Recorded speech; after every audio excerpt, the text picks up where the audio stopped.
Hi everyone, I'm Falleri, and today I wanted to talk about learning songs by ear.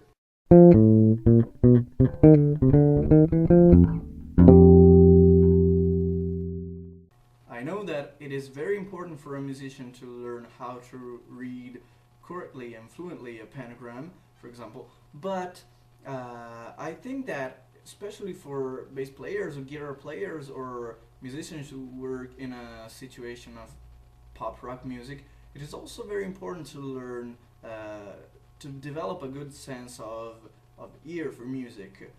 It may happen that you're at band practice and you have to play a song that you've never heard. So it is important that you're able to understand how the harmony moves, how the interval sounds like, because it will help you to learn songs quicker. So in today's video I wanted to show you some tips to learn how to learn songs by ear in a faster way.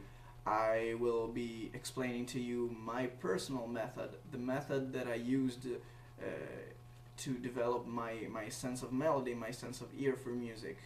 For first, I want to say that if you want to learn a song by ear quickly, you have to really understand how the intervals sounds like, because once you've learned how do they sound like, then you can easily recognize them and you can associate the sound that you hear with the fingering on the fretboard.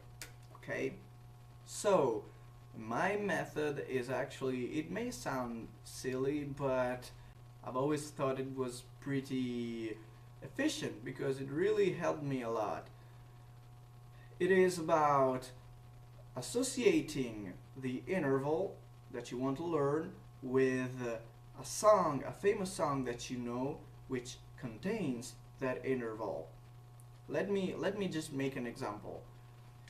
Personally, in my personal experience, I learn how the major third or the minor third sound like by listening to the song Scar Tissue from Red Hot Chili Peppers.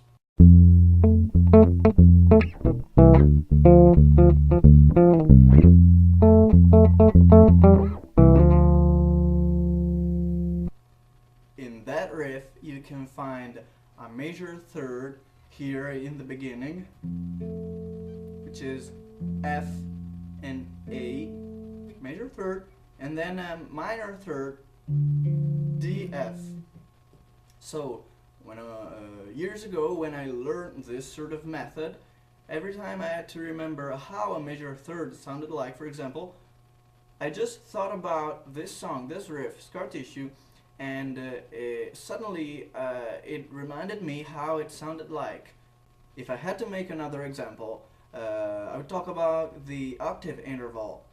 I learned how the octave interval sounds like by remembering the song My Sharona by The Knack.